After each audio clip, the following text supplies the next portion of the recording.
Most people look at farm income and picture the obvious animals, cattle, pigs, chickens, and big barns full of expensive equipment, but some of the strongest small farm profit doesn't come from the animals everyone's already raising. It comes from the animals most people overlook. Animals with faster turnover, animals with premium buyers, animals that turn waste into feed, animals that sell into markets where local supply is thin, prices are higher, and the average farmer isn't paying attention. That's what this video is about. 7 farm animals that can make more money than people expect. Not because they're easy, and not because every farm should raise them, but because each one has a profit angle most beginners miss. Some can start in a small shed. Some create multiple products from the same animal. Some sell to restaurants, gardeners, homesteaders, beekeepers, soap buyers, chefs, leather workers, or wellness markets. And one animal near the end is so unusual that most people never think of it as livestock at all. Stay with this to the end because I'm going to break down what each animal sells, who actually buys it, why the margin can be stronger than people expect, and the mistake that can turn a profitable idea into an expensive hobby. The animal doesn't make the money by itself. The market does. The first animal is Coturnix quail. Coturnix quail look too small to matter until you realize they can start laying in 6 to 8 weeks, reach harvest size in roughly the same window, and create several different products from a space most livestock couldn't even use. That speed is the first reason they belong on this list. A chicken can take months before it starts laying. Larger animals can take a year or more before they return anything meaningful. Quail move fast enough that a small farmer can test the market quickly instead of waiting half a season to find out whether the idea works. The first product is eating eggs. Quail eggs are small, speckled, visually distinctive, and treated as a specialty item by the right buyers. They can appeal to farmers, market customers, Asian grocery shoppers, specialty food buyers, chefs, and people who want something they can't easily find in a regular grocery store. But the egg carton is only the first layer. The second product is fertile hatching eggs. This is where the economics can get more interesting because the buyer isn't just buying food, they're buying the start of their own flock. Hatching eggs can attract homesteaders, backyard poultry keepers, and small growers who want to hatch their own birds. The third product is chicks. A healthy chick is more valuable than an egg because it saves the buyer the incubation step. If you can hatch consistently, keep birds clean, and build trust with local buyers, chicks can become a repeatable income line. The fourth product is breeding groups. Beginners often want a ready-made group of birds without sorting males, females, genetics, and age. A reliable breeder can charge more for that convenience. And then there's meat. Quail meat is small, premium, and useful for restaurant-style plating. It isn't trying to compete with grocery store chicken. That's the whole point. It belongs in a different category, where the buyer pays for specialty, portion size, novelty, and quality. That gives quail a profit stack most people miss. Eating eggs, hatching eggs, chicks, breeder groups, and meat from one small bird. The mistake is thinking small means low management. Quail still need proper feed, clean water, ventilation, predator protection, and enough room to avoid stress. If the system is overcrowded, production drops, birds get injured, and the whole setup starts working against you. The profit isn't in stuffing birds into every inch of space. The profit is in fast turnover, clean production, and buyers who understand why quail are different. Quail are best for someone who wants quick feedback, small space production, and more than one way to sell from the same flock. Small birds can move money fast. The second animal is black soldier fly larvae. This one sounds strange until you understand what it actually does. Black soldier fly larvae turn waste into protein, and protein feed is one of the most expensive pressure points on a small farm. That's why this animal matters. Most livestock businesses start by buying feed, feeding the animal, and hoping the final product sells for enough to cover the cost. Black soldier fly larvae flip that equation. They take food scraps, spoiled produce, crop residue, manure, and other organic material, then convert it into a high-protein feed source. So instead of looking at waste as a cleanup problem, the farmers start seeing it as raw material. The first product is live larvae. Poultry keepers, reptile owners, fish growers, hobby farmers, and small livestock keepers may all have a use for them depending on local rules and management. The second product is dried larvae. That version stores longer, travels better, and can reach buyers who aren't close enough to buy fresh live feed. The third product is frass, the leftover material after the larvae process the waste. When handled properly, frass can become a soil amendment for gardeners, composters, and small growers. The fourth value is feed savings.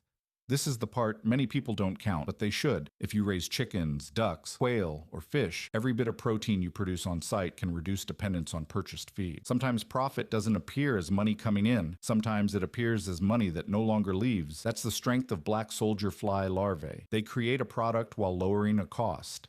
A small producer doesn't need to think of this as a giant insect factory. It can start as a controlled waste-to-protein system that feeds the rest of the farm and test demand with nearby buyers. But the mistake is scaling before you know where the inputs and outputs are going. You need a steady waste stream, you need odor control, you need temperature management, you need clean separation, you need containers that work. And if you plan to sell larvae or frass, you need buyers before production overwhelms you. This works best near poultry keepers, reptile owners, fish growers, gardeners, aquaponic growers, and small farms that already understand feed costs. The average person may not hear the word larvae and think profit. That's why the story matters. Waste becomes protein. Protein becomes feed. Feed becomes eggs, meat, fish, or lower operating costs. Black soldier flies make money because they turn the farm's messiest problem into one of its most useful inputs. The third animal is meat rabbits. Rabbits are easy to overlook because they don't feel like serious livestock to everyone. Some people think of them as pets. Some people don't know there's a market for rabbit meat. Others assume the setup is too small to matter. But that's exactly why rabbits can surprise people. A rabbit system can produce meat, manure, breeding stock, pelts, and sometimes fiber from a footprint much smaller than larger livestock. It can also stay quiet enough for places where louder animals create neighbor problems. The first product is meat. Rabbit meat is lean, high in protein, and difficult to find consistently in many local markets. That scarcity is important. When a product is hard to find but certain buyers want it, a small farmer has a stronger position than they would with a crowded product. The buyers can include direct customers, specialty food buyers, certain cultural markets, chefs, homesteaders, and people looking for lean local protein. The second product is manure. Rabbit manure is valuable because it's often treated as cold manure, meaning gardeners can use it more directly than many hot manures when it's handled properly. Raised bed growers, backyard gardeners, market gardeners, and composters can all understand the value quickly. That makes rabbit manure one of the easiest side products to explain.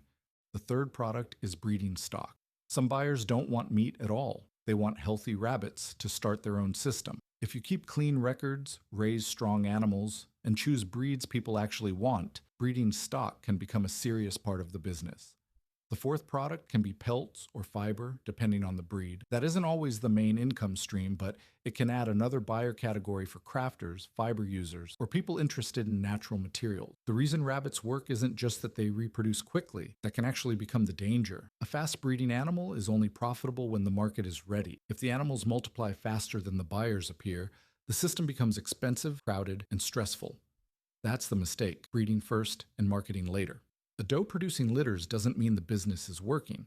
It only means the biology is working. The business starts when meat, manure, breeding stock, and other products move into paying channels consistently. Rabbits are best for someone who wants compact livestock, quiet production, direct marketing, and a strong manure product that supports gardeners. They can make more money than people expect, but only when the buyer list grows before the herd does. The fourth animal is honeybees, especially nucs and queen rearing. Most people think beekeeping income means honey jars. Honey can absolutely sell. Raw local honey has a strong market, especially when customers trust the source. But if you stop at honey, you may miss the part of beekeeping that other beekeepers are willing to pay for. The bigger profit angle can be selling bees to people who want to build hives. That's where nukes and queen rearing come in. A nuke is a starter colony. It gives a beekeeper bees, brood, drawn comb, and a laying queen in a more developed package than starting from scratch.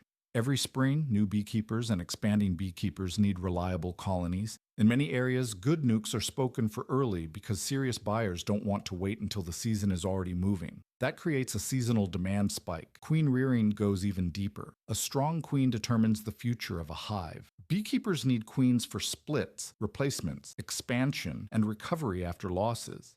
If a small beekeeper can produce reliable queens with desirable traits, the product becomes more specialized than honey. That's what makes bees different from many animals on this list. With quail or rabbits, the customer may be buying food or breeding stock. With bees, the customer may be another producer trying to build their own income system. Those buyers often understand the value of quality. There are other products too. wax, candles, pollen, propolis, salves, balms, and pollination services. But nukes and queens are the profit angle many beginners don't see at first. The mistake is treating bees like an easy seasonal side hustle. They're not. Bees require real knowledge. Mites, winter losses, queen failure, nutrition, forage, swarming, disease pressure, weather, timing, and local genetics all matter. If you sell weak nucs or poor queens, your reputation can collapse quickly. That's why this animal has a high knowledge barrier, but the land requirement is low. A few hives can fit along a fence line, near an orchard, beside a garden, or on the edge of a property. The space is small, but the skill requirement is high. Bees are best for someone who's patient, detail-oriented, and willing to learn before scaling. If you only sell honey, bees can still work. But if you want the profit potential most people miss, look at what other beekeepers need before honey season even begins. Sometimes the product isn't the honey. Sometimes the product is the hive. The fifth animal is Nigerian dwarf goats. Nigerian dwarf goats don't look like a high-value farm animal at first. They're small, they're cute, they're easy for people to underestimate. But their value isn't just in their size, it's in what their milk can become. Nigerian dwarf goats are smaller than standard dairy breeds, which makes them more practical for small acreage. They eat less, take up less space, and feel less intimidating than full-size dairy animals. But their milk is known for high butterfat, which makes it useful for cheese, yogurt, soap, lotion, and other value-added products. That's where the profit angle lives. Raw milk sales are restricted in many places, and every farmer needs to understand local laws before building a dairy business. But value-added products can open different opportunities depending on the rules in your area. Goat milk soap is one of the easiest products for customers to understand.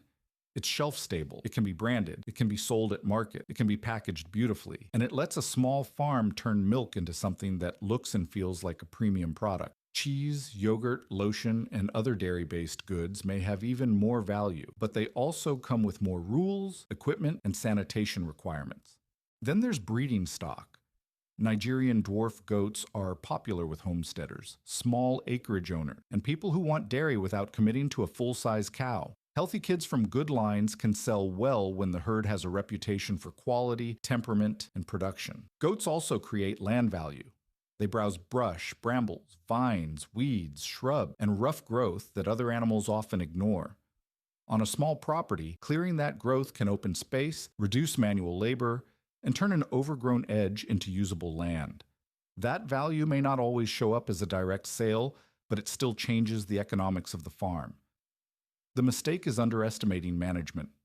Goats test fences. They need minerals. They need hoof care. They need parasite management. They need shelter. They need a breeding plan. And if you're milking, they need a consistent daily routine. Dairy animals aren't passive. The money isn't made because the goat is cute. The money is made when milk becomes products, kids become breeding stock, brush becomes cleared land, and the farmer has buyers before the herd grows.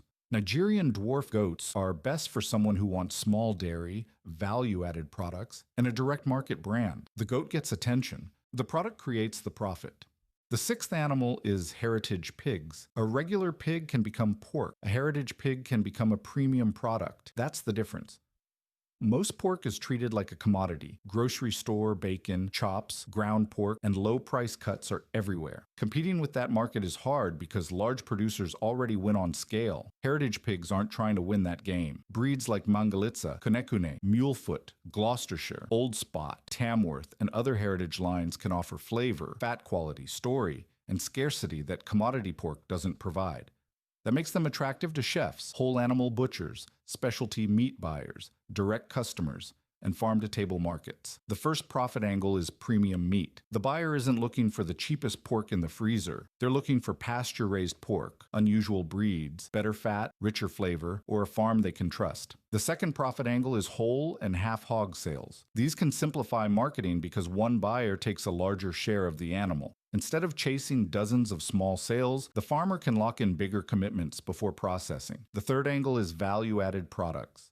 Sausage, lard, charcuterie, bacon, specialty cuts, and farm-branded pork products can raise the value of the same animal when processing access and regulations allow it.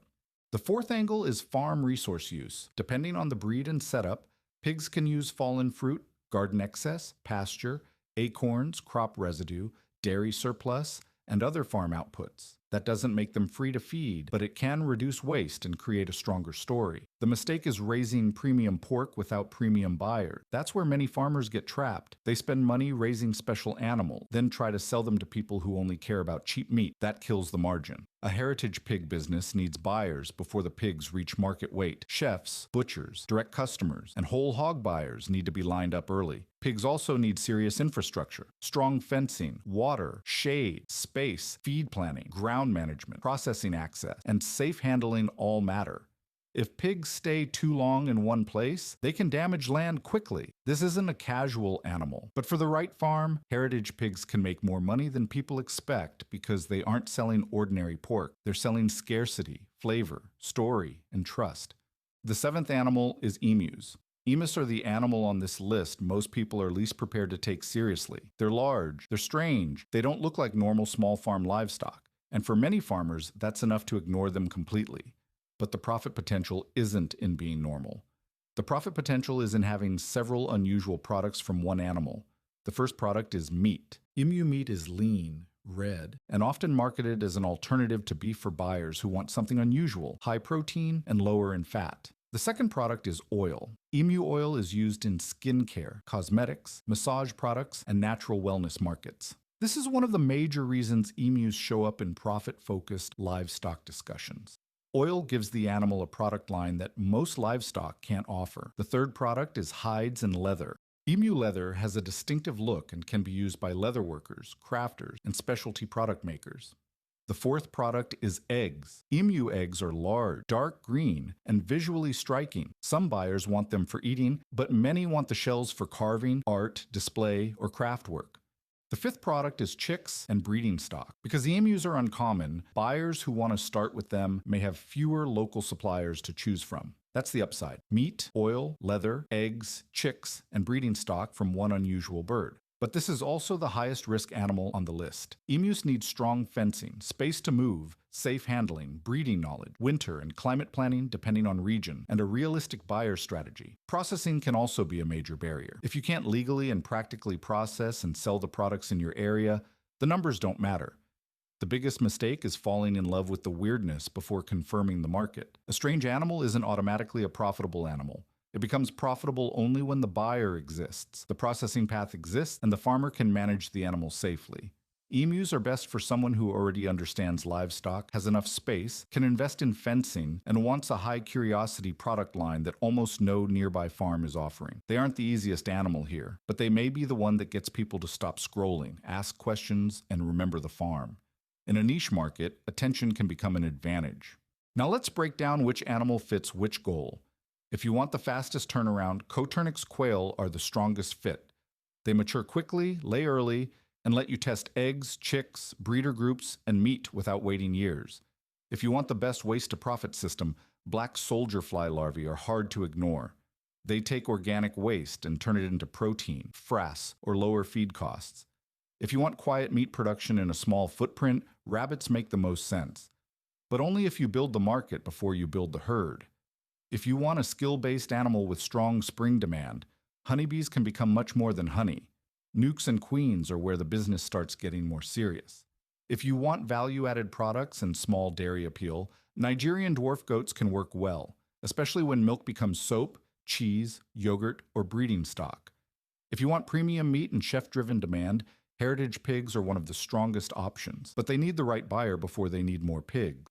If you want the strangest high-upside animal, emus are the wild card. Meat, oil, hides, eggs, chicks, and breeding stock create multiple possible revenue streams. But the learning curve is real. The lesson is simple. Animals don't make money just because they're alive. They make money when the product is specific, the buyer is clear, and the market has enough demand to support the price. That's why the animal list matters less than the buyer list.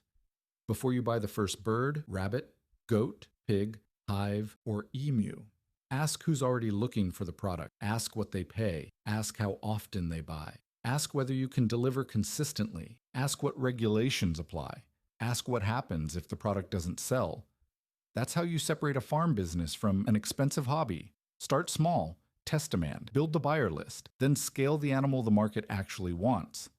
If this helped you think differently about farm income, subscribe to Backyard Farm Profits for more practical small farm business ideas.